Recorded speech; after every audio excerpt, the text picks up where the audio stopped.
Guys welcome back to my channel. আমি কিন্তু সারাদিন তোমাদের সাথে কথা বলতে পারিনি। এখন কটা বাজে জানো? এখন বাজে কিন্তু রাত 2:30। Everyone welcome back to my channel. শুরু করছি কিন্তু মার আরতি দিয়ে। হ্যাঁ, এটা কিন্তু দিদিভাইয়ের বাড়ি কালী পুজোর ব্লগ। আগে একটা অলরেডি ভিডিও শেয়ার করেছি। ওদের বাড়িতে কিন্তু 2 দিন ধরে সেলিব্রেট হয়েছিল। একদিন ছিল পুজো, তারপরের দিন ছিল খাওয়া দাওয়া। একটু লেট হয়ে গেল ব্লগটা তোমাদের সাথে শেয়ার করতে, ডোন্ট মাইন্ড। চলো শুরু করি আজকে ব্লগটা।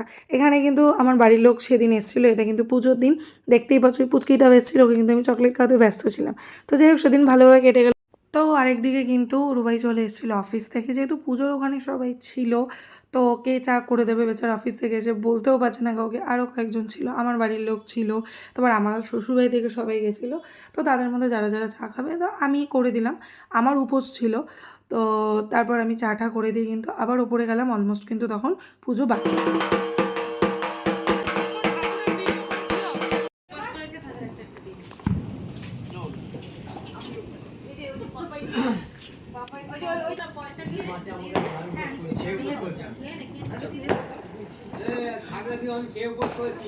আমার বড়টা আমার কাছে দিয়ে দিন ঠাকুর মশাই।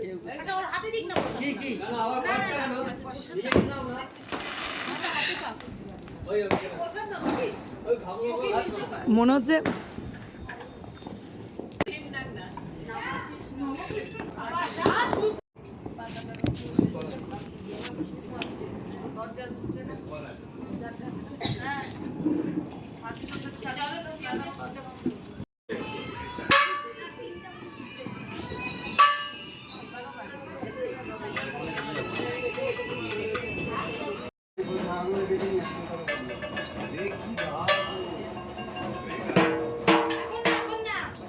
পুজো কিন্তু শেষের দিকে, তখন কিন্তু অনেকটা রাত হয়ে গেছিলো। মা দাদু দিদারাও চলে গেল। এখানে কিন্তু আমি আর রুবাই নিচে এসে ওদেরও কিন্তু গাড়িতে উঠিয়ে দিলাম। ওরা কিন্তু বাড়ির দিকে রওনা দিল। পুচকিটা চলে যাচ্ছিলো, মনটা খারাপ লাগছিলো। মারাও চলে যাচ্ছিলো। যতক্ষণ ছিল ভালোই লাগছিলো, কিন্তু কোনো ব্যাপার না, বাড়িতে অনেক লোকজন ছিল। তো আমার শ্বশুরবাড়ি মোটামুটি প্রচুর বড় ফ্যামিলি। দিদিভাইয়ের বাড়িতে আমরা সবাই মিলে চলে গেছিলাম। খুব কিন্তু মজা হয় যখন ওদের বাড়িতে কালী পুজোটা হয়, খুব কিন্তু মজা হয়। তো এখানে কিন্তু ওদের উঠিয়ে দিলাম গাড়িতে। ওরা কিন্তু বাড়ির দিকে রওনা দিল। বেশিক্ষণ লাগেনি, অনেক রাত ছিল পুজোর মধ্যে, তো রাতটা কোনো ব্যাপারই না। Hello guys, welcome back to my channel. আমি কিন্তু সারাদিন তোমাদের সাথে কথা বলতে পারিনি। এখন বেজে গেছে 2টো থেকে 2:30 অলমোস্ট। তো এখন কিন্তু জাস্ট ওপর থেকে দেখতেই পাচ্ছ পুজো টুজো করে, দেখতে পাচ্ছ দেখতে পাচ্ছ যজ্ঞের ঠিক মানে পুজো অল কমপ্লিট। খুব ভালোভাবে মায়ের পুজো হয়েছে, উপোস করে পুজো টুজো দিয়ে। এখন আমি নিচে এসেছি একটুখানি ফ্রেশ হতে, ঘরের জামাকাপড় পরতে, কেন কিনা এই জামাকাপড় পরে আর খেতে পারবো না। তো আমার বাড়ি থেকেও সবাই এসেছিলো, তোমাদের সাথে ছোটো ছোটো ক্লিপিং শেয়ার করেছি। তার মধ্যে পুজোর কাজ করেছি, তো খুব কম জন উপোস করেছিল বাড়ির মধ্যে। তার মধ্যে মা, পিসি, শাশুড়ি এরা সবাই বয়স্কই ছিলেন। তো তার জন্য বলতে পারো বয়স্ক ছিলেন তো কী হয়েছে, তারাই সব কিছু কিন্তু করেছে ম্যাক্সিমাম। আমরা খুব অল্প সাময়িকই কাজ করেছি, বাট আমার আমার মতে আমি যেটুকু করেছি, যেটুকু পারি সেটুকু করেছি। তো সেক্ষেত্রে কিন্তু কী হয়েছে জানো তো, আমি ভিডিও করতে পারিনি, তার কারণ কেউ ছিল না, সবাই কাজে ব্যস্ত ছিল। রুবাই অফিস ছিল, রুবাই অফিস থেকে রাতে এসছে। তো আমার পক্ষে পসিবল না, মানে এক হাতে ধরো নাড়ু পাকানো, সাপোজ ঠাকুরের কাজ করা, সবসময় ফোন ছোবো বা যাই হোক অ্যান্ড অল দ্যাট, এগুলো করা হয়নি। তো যাই হোক, এই কিন্তু আজকের আমার সাজ। তোমাদের সাথে আমি ছবি শেয়ার করব। আমি মানে সিম্পল একটা ঢাকাই করেছি, আর একটুখানি পারপাসে পড়তেই হয়। আর এই এখন কিন্তু আমার বাড়ির লোক সবাই এসেছিলো, তারা সবাই খেটে গেছে, তোমরা কিন্তু দেখতে পাবে ভিডিও। তো পুচকুটাও এসেছিলো, যেটা আমার সবথেকে খুব ভালো লেগেছে। তো এখন সবাই ওপরে ছাদে ওয়েট করছে, আর আমি এখন নিচে এসেছি, জাস্ট ড্রেসটা ছাড়তে পারলাম, টুক করে একটু ভিডিও করে নিই।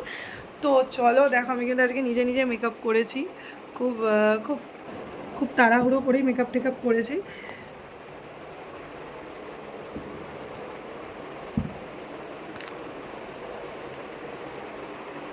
তো এই কিন্তু ছিল আমার আজকের সাজ। তো কেমন লাগলো তোমরা নিশ্চয়ই জানিয়ে। এখন সবাই ওয়েট করছে প্রসাদ খাওয়ার জন্য। তো মানে ভোগের প্রসাদ, সে খিচুড়ি, পায়েস, চাটনি সব দিয়ে মেখে ভোগের প্রসাদ খাবো, এক্সিলেন্ট। তো যাই হোক, সাথে থেকো, সঙ্গে থেকো। দেখো মাকে কি সুন্দর লাগছে না? এটারও কিন্তু একটা স্টোরি আছে। আমরা সবাই ছাদে কিন্তু রয়েছি পুজো হয়ে যাওয়ার পর, হঠাৎ করে লাইট বন্ধ হয়ে যায়। তখনই মোমের আলোটা এত সুন্দর, সবাই কিন্তু খুব সুন্দর। যাই হোক, আবার কিন্তু সব খেলাম, আমরা ফ্রেশ আপ হয়ে ছাদে সব ভোগের প্রসাদ খেলাম, খেতে কিন্তু ঘুমিয়ে পড়েছিলাম। সকাল হলো আবার। সকাল হওয়ার পর সেদিন কিন্তু ছিল খাওয়া দাওয়া। পুজোর দিন ছিল নিরামিষ, তারপরের দিন ছিল আমিষ। দুপুরবেলা আমরা সবাই মাছ ভাত প্লেন খেতে বসে বললাম। আরও অনেকে এসেছিলো দুপুর থেকেই, সবাই মিলে খাওয়া দাওয়া করলাম। খুব টায়ার্ড লাগছিলো উপোসের পরের দিন, তো মজা করলাম, হাসাহাসি করলাম সবাই মিলে। কিন্তু খাওয়া দাওয়া কিন্তু কমপ্লিট করলাম। খাওয়া দাওয়া কমপ্লিট করতে না করতেই বিকেলবেলা কিন্তু আবার ছিল লোকজন আসতো সেদিন খাওয়া দাওয়া। কিন্তু দুঃখের বিষয় আমার সেদিন ছিল অফিস, আমি সেদিন কিন্তু অফিস ছুটি পাইনি আর নিয়েও নি, ওয়ার্ক ফ্রম হোম ছিল বাড়ি থেকে অফিস করব বলে। তো আমি তাড়াতাড়ি করে দুপুরে খাওয়া দাওয়া সেরে নিলাম। রুবাই কিন্তু অফিসে চলে গেছিলো, রুবাই কিন্তু রাত্রিবেলায় আসতো। তো আমি খাওয়া দাওয়া শেষ করে বসে বললাম অফিসে। যেহেতু অফিসে বসেছিলাম আমি সেইভাবে কিছুই ভিডিও করতে পারিনি, তার জন্য আমি কীভাবে সেজেছিলাম কী করেছিলাম কিছু, এই দেখো টেবিলে বসে আমি অফিসে কাজই করছিলাম ল্যাপটপে। তো কিছু কিন্তু ভিডিও ক্লিক করেছি, কিছু কিন্তু ছবি তুলেছি, সেই ছবিগুলো তোমাদের সাথে শেয়ার করলাম। আদারওয়াইজ কিন্তু কোনোভাবেই আমি সেরকম কিছু ভিডিও শ্যুট করতে পারিনি। তো এখানে আমার বাড়ির আবার দিদা দাদু মা ওরা সবাই এসেছিলো, আমার শ্বশুরবাড়ির সবাই মিলে, যেহেতু পুজোর দিন সবাই ব্যস্ত ছিল সেরকমভাবে ছবি তোলা হয়নি, তাই এই দিন কিন্তু ছবি। তো যাই হোক, তারপর কিন্তু আমি আবার একটু কাজ করে নিলাম। ততক্ষণে কিন্তু দাদু দিদা এরা সবাই খাচ্ছিল।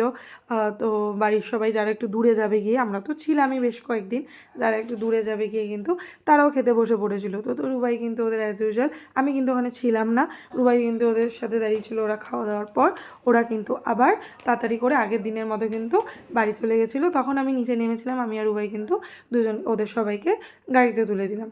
তো এদিকে তুলে দেওয়ার পর আমার কিন্তু ততক্ষণে খাবার টাইম হয়ে গেছিলো, কেন কিনা আমার অলরেডি তখন অফিস চলছে। তো মারা চলে যাচ্ছিলো, আবার খারাপ লাগছিলো কিন্তু মজাও হচ্ছিলো। রাত্রিবেলা এখন সবাই মিলে বসবো, গল্প করবো, মজা করবো। এই তো পুজোর সময় তো সব ফ্যামিলি একসাথে হয় না, আজকালকার লাইফে আমরা যেইভাবে বিজি, সবাইকে একসাথে পাওয়া সম্ভব হয়ে ওঠে। তো মারা এখানে বেরিয়ে গেল, আর আমি ঝটপট বসে খেয়ে নিলাম, খেয়ে আবার কাজ করে নিলাম, কেন কিন্তু সেদিন ছিল কিন্তু মায়ের বিসর্জন। ইয়েস, মাকে কিন্তু এবার কিন্তু আমরা বিদায় জানাবো হাসি মুখে। তো তার জন্য কিন্তু আমি আবার কাজ ছেড়ে ড্রেস চেঞ্জ করে, তখন আমার কাজ শেষ হয়ে গেছিলো, ফ্রি হয়ে গেলাম। এখানে কিন্তু বরণের পালা, একে একে সবাই মিলে বরণ করলো, কাকি মা আমরা সবাই মিলে, যারা যারা ছিল পিসি, সবাই মিলে আমরা মাকে বরণ করলাম। এবার কিন্তু বরণ করে আমরা সবাই যাব মাকে বিসর্জন দিতে। ওদের ওখানে কিন্তু সব বিসর্জন, ওদের বউবাজারে বাড়ি, সব বিসর্জন কিন্তু হয় বাবুঘাটে। তো চলো সব কিছু তোমাদের সাথে শেয়ার করবো, তোমরা দেখতে থাকো।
তারিণী এদিকে আয়।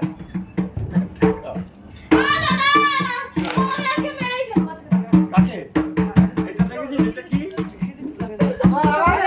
এই যে আপনাকে কি মেরেছি নাকি? মারবো না তারিণী। দাদার 42 টা।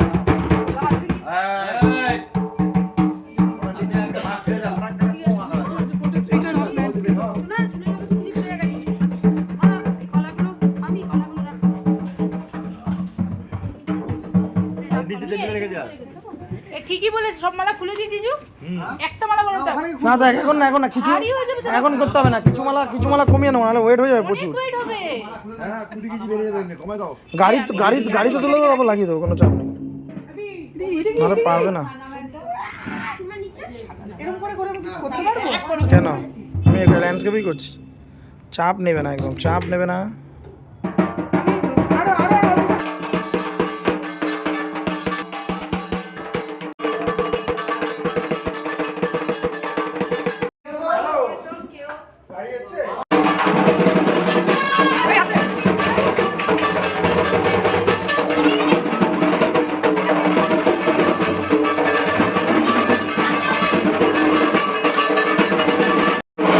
এখন কিন্তু আমরা যাচ্ছি মাকে বরণ করা হয়ে গেছে, এখন কিন্তু আমরা যাচ্ছি মাকে ভাসান দিতে। খুব কষ্ট হচ্ছে, কিন্তু ভাসানের সময় একটা আনন্দ আসে। কিন্তু মায়ের মুখটা একদম অ্যাজ ইউজুয়াল ছোট হয়ে গেছে, ভীষণ কষ্ট হচ্ছে, ঢাকের আওয়াজ দেখতেই পাচ্ছ। আজকে কিন্তু ছিল কালী পুজোর পরে খাওয়া দাওয়া, আজকে সবাই এসেছিলো, যেটা আমিষ খাওয়া দাওয়া হয়। কালকে ছিল খিচুড়ি, লাবড়া তরকারি, আলুদম, এগুলো, আজকে আমিষ খাওয়া দাওয়া। তারপর আজকে কিন্তু মাকে আমরা ভাসান দিতে যাচ্ছি। খুব কষ্ট হচ্ছে, কিন্তু কী করবো, পুজো শেষ। তো চলো আর কি হচ্ছে আমার সাথে সাথে থাকো। আওয়াজ আমি বেশি ভিডিও করছিও না, ঢাকের আওয়াজ হচ্ছে, সব কিছু হচ্ছে। তো চলো যাবো কিন্তু বাবুঘাটে, দিদিভাইদের বাড়ি বউবাজার থেকে বাবুঘাট, কিন্তু ওরা ওখানেই ভাসান দেয়, আর গত বছরও সেখানে গেছি। তো চলো যাবো বাবুঘাটে, কীভাবে ভাসান দিলাম সব কিছু তোমাদের সাথে শেয়ার করবো, আমার সাথে থাকো। কিন্তু সবাইকে জানি শুভ দীপাবলি, আসছে বছর আবার হবে।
Keep you in my heart is where you are. I still think of you, I want you coming back. I remember when we were staring at a photo. Don't forget the way you look me in the eyes. And I keep you in my heart is where you are. I still think of you, I want you coming back. Call me when you want, baby, can take it on my heart. Yeah, yeah, give me your love. Yeah, yeah. Call me when you want, baby, can take it on my heart. Yeah, yeah, give me your love. Yeah, yeah, yeah.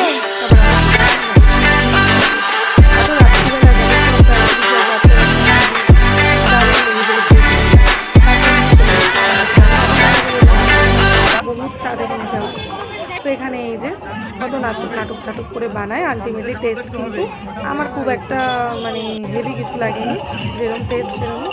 যাই হোক, একটা নিয়েছিল 50 rupees করে, I think 45 না 50 করে নিয়েছিল, কি তার মধ্যে স্পেশালি ছিল গড নোজ।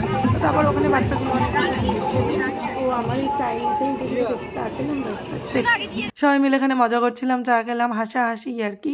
তো তারপর আমরা হাঁটতেও পারছিলাম না, অনেকক্ষণ ধরে ঠাকুর দেখেছি, অনেক ঠাকুর দেখেছি, হেঁটেছি। মজাটা মানে বলে প্রকাশ করতে পারবো না, এটা একটা অন্যরকম মজা। কত সুন্দর প্যান্ডেল, তার মধ্যে কত সুন্দর ঠাকুর, নাগিনী যোগিনী অনেক কিছু ছিল, খুব মজা হয়েছিল সেদিন। আর অনেক ঠাকুরও কিন্তু রাত্রিবেলা দেখেছিলাম। আগের বার বাইক নিয়ে এসেছিলাম আমি আর রুবাই, বাদবাকি সবাই হেঁটে এসেছিলো, কিন্তু এইবার সবাই মিলে একসাথে কিন্তু একবারে হেঁটে, পিসি ছিল, মা ছিল, সবাই ছিল।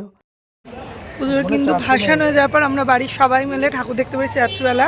যেই ম্যাটারোতে করে ভাসান দিতে গেছিলাম, সেই ম্যাটারোই আমাদের এখানে, আমার স্ট্রিট না এটা, আমার স্ট্রিট অবধি ছাড়ি মানে নামিয়ে দিয়েছিলো। তারপর কিন্তু আমরা সবাই মিলে টুকটাক খেয়ে, তন্দুরি চা, তারপর কী বলো ওটা, কী খেলো ওরা, পটেটো ফ্রাই, যেগুলোই রোল করা সামথিং বেরিয়েছে নতুন, সব খেয়ে ঠেয়ে মানে বাড়ির সবাই দিদি জামাইবাবু সব পিসিরা বাচ্চাগুলো আমরা সবাই মিলে রাত্রিবেলা কিন্তু এই টুকটাক এখানে এদের এখানে যা যা ঠাকুর আছে আমার স্ট্রিট যে বউবাজারে ওখানে দেখে টেকে এখন কিন্তু বাড়ির দিকে রওনা দিচ্ছি। মায়ের কিন্তু ভাসান হয়ে গেছে, কালী পুজো শেষ, এখন বাড়ির দিকে শুধু বাড়িতে যাবো, ওখানে গিয়ে ওই পাড়ার ভাসান আছে বাস এটুকুই। তাছাড়া কিন্তু পুজো শেষ, সবাইকে কিন্তু জানাই শুভ দীপাবলি, কিন্তু দীপাবলিও শেষ। তো চলো আজকে ব্লগটা কিন্তু এখানেই এন্ড করছি। সবাই কিন্তু খুব ভালো থেকো, সুস্থ থেকো, আবার দেখা হবে নতুন একটা ব্লগে। চলো টাটা বাই। ভাবছো তো এটা লাস্টে কি বিসর্জনের পরের দিন সকালবেলা কাকি আমার মুখে এইভাবেই রসগোল্লা দিয়ে দিয়েছিল, তোমরা এনজয় করো দেখে। Take care, by.